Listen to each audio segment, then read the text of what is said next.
अस्सलाम वालेकुम viewers, welcome back to my YouTube channel daily tips with Asma. आज की इस वीडियो में हम आपको बताएंगे खिताब नाम के बारे में अनोखी और दिलचस्प मालूमात। खिताब नाम का शुमार लड़कों के नामों में होता है। खिताब एक इस्लामी नाम है।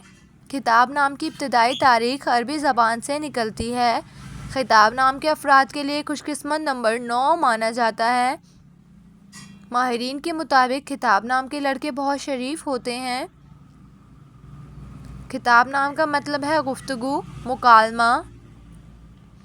खिताब नाम के लड़कों के लिए खुशकिस्मत दिनों में बुध और मंगल का दिन शामिल है। खिताब नाम के अफराद के लिए मुआफिक रंगों में सुर्ख और सुरमई रंग शामिल हैं। खिताब नाम के अफराद के लिए मुआफिक पत्थरों में सफ़ेद नीलम पत्थर शामिल है।